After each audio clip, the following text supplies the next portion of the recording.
Hello. What's going on off the bench, people? We are back with a little more updated news on the pro wrestling side. So, today we're going to talk about CM Punk. He spent 7 years away from wrestling. After 2014, he went away from WWE after a toxic situation, as he described it as being. He said he needed some mental health break, and mentally, physically, and spiritually. But it took 7 years. And there's been rumors circulating years and years and years of when he would come back.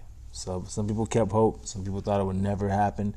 But tonight on AEW Rampage, their second show, is CM Punk time.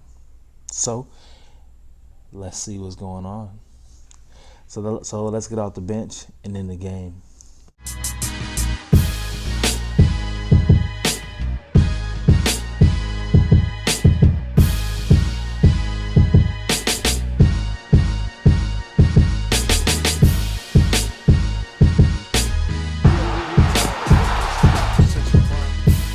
Go game time. Crowd chanting CM Punk. Let's see if it happens. Off the bench is here, looking live. Look, they starting it out with CM Punk. Huh? They starting it out with CM Punk. The show starts off with it. CM Punk. Wow. The crowd goes wild.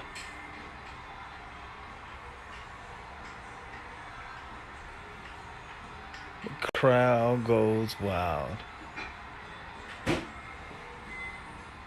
Wow, wow, wow, wow.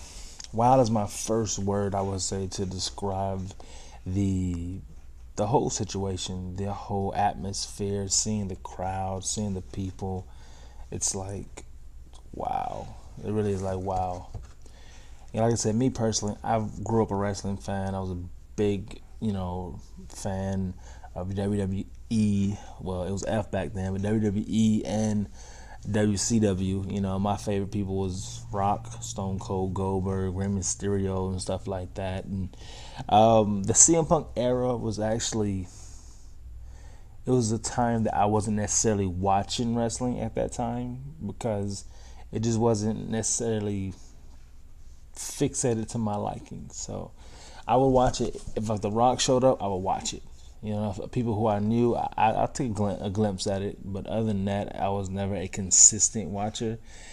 And just like I mentioned in other videos, that with WWE, it just got kind of stale. But like I said, seeing highlights and clips and stuff like that, I can definitely tell that CM Punk is a big name, especially for AEW. And AEW is a company altogether has brought me, someone who, like I said, grew up a wrestling fan. Like I said, I can watch it with my boy and be like, okay, I like what's going on. Him and I, we'll watch it together. We went to a few, WWE shows, but you can definitely see that there's a difference in atmosphere, different in what's going on technically. You know what I mean? So, but to see the reaction that people had, that was in Chicago, his hometown, to see all that going on, it's like, yeah, this is about to be a big deal. So, like, I literally saw people crying. Very rarely do I see people crying over a celebrity. Nowadays, of course you had like back in the day when Michael Jackson or Prince come out, something like that, but it's very rarely. But to see the reaction online, to see the reaction, like the people there, like just very overwhelmed, excited to see, what he can bring with today's wrestling, and he's already called out his first match. It will be with the guy Darby Allin, the Daredevil, who is partnered with the icon Sting for the past almost a year now, I want to say. Almost a year. He's partnered with him. Great pairing. Like I said, Darby Allin is one of those guys that where he puts it all on the line, including his body. So, he's definitely someone I think people would gravitate to, who likes hardcore wrestling, who likes, indie type wrestling, or just wrestling in general. I feel like people will like him. But, some of the old heads of the 80s and the Jim Cornettes and stuff like that, they always have pick issues with people like that because they just don't have a progressive mind. Sue me. But like I said, just to see CM Punk come out there and just, interact with people. He jumped into the crowd. He got out there. He got tear-eyed himself. Just to see that, it's like, wow, I want to see what's next, And one thing I love about AEW is the fact that they give little Easter eggs here and there. They sprinkle it out through their product, through their tweets or posters or, Instagram pages. They sprinkle that out, So I definitely love how they always do that, and you just don't see that in other places. You just don't. Not trying to bash other places, but you just don't. So me personally, I am excited to see what CM Punk brings to AEW. Like I said, for me as an old wrestling fan, to be back looking at things a little bit more consistent, it's like, I appreciate AEW for actually giving some quality to what they put out. You know what I mean? They give you opportunity to learn, like younger. You get the opportunity to learn younger stars and stuff, and seeing them grow and everything. And like I said, they definitely look to build stars, not necessarily rely on like older stars and stuff like that. They use older stars properly, I feel. Like I said, with Sting, Jake the Snake, Jake Roberts, Taz, a lot of stars like that, they definitely know how to use them properly to where they're not overshadowing the new generation of what's growing. You know what I mean? So definitely was intrigued by that. Like I said, the clips on YouTube has already surpassed 2 to 3 million views of CM Punk's, first promo, his first time entering the arena. Just the people went wild, went crazy. Like, it was really crazy. But like I said, it's the direction AEW is going in. Is like, I like it. I like where they're going. So for me, I will stay tuned. I will keep watching. I will, keep an ear to the TV and to the YouTube and stuff like that, just to see what's next, because I definitely enjoy the energy around it. And there are rumors that there may be more to come when it comes to new arrivals to AEW. So, and which that other name is, once again, this is a name that he was popular during the time that I didn't watch wrestling, but I know him, of course, because you peek in every now and then, you see people. So, but if that other name comes, that will be another. Me personally, I want to start the conversation now as far as AEW and WWE.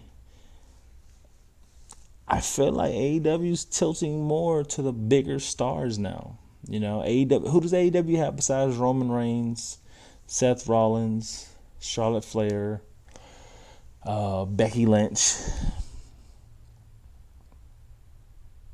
Am I forgetting somebody? It's Drew McIntyre is.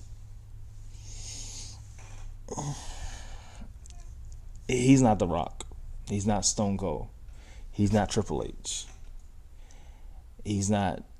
He's good for what he is, but I don't see him as. He's not a superstar. I feel he could be a star, maybe a star, but not a superstar in my eyes. Bobby Lashley, same tier, I would say, in the B tier of him and Drew. But how many A tier people do they really have over there?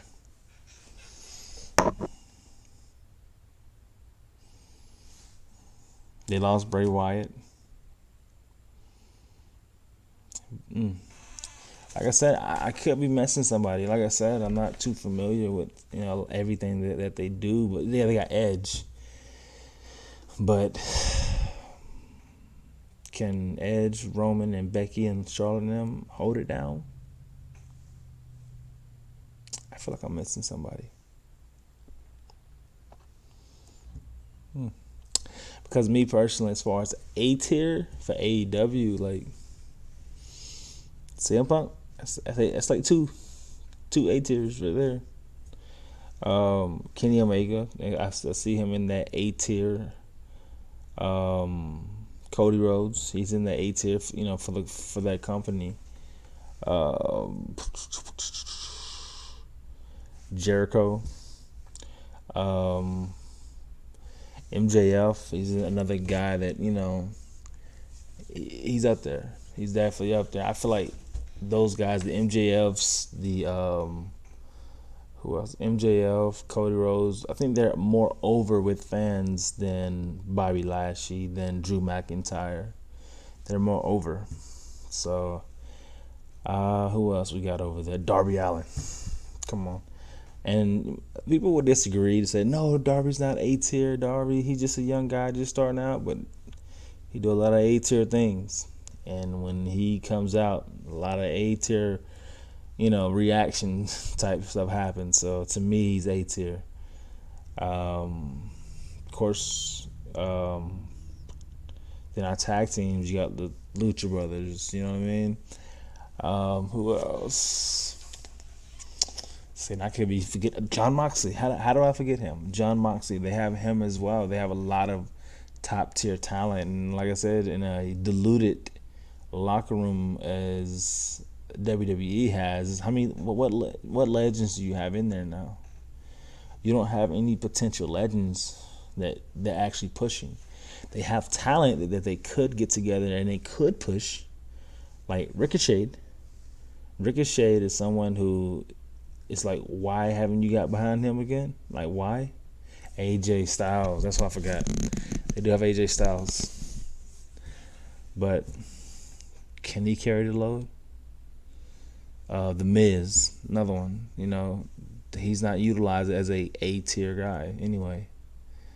Who else? I think that's about it off the top of my head. If I miss anybody, comment, throw some names out there for me, let me know. But yeah, I would say AEW's leaning, especially if they get Bryan Danielson, and if they get Bray Wyatt, it's over. Pack WWE up, call it a day. It's over. It's over, because they're not training to new stars. They're not trying to grow a company. What AEW is the NBA, and WWE is the NFL. I use that analogy because the NFL, they always say no one is bigger than the Shield. They don't want no player having any type of say so, any type of power, nothing more than the Shield. You know what I mean? Which is stupid to me. With the NBA, they empower their players of their speeches, and they empower them as far as their own individuals and their own freedom and right to be who they are. You know what I mean? So I say that's who WWE is, and that's who AEW is to me. So if you don't like it, sorry, cry about it. But that's all today. Like I said, just a quick recap of what's going on in the professional wrestling world. We also dropped a video about the top 5 wrestlers of all time. So check it out. Let me know what you think. If you like, disagree, or if you agree, let me know. So see you next time. This is Off the Bench, the podcast, which is sponsored by Establish Apparel. Go to establish.com. Check out the hats, shirts for men and women. We got shoes coming, a little bit of everything. So I appreciate you. See you next time. Over and out.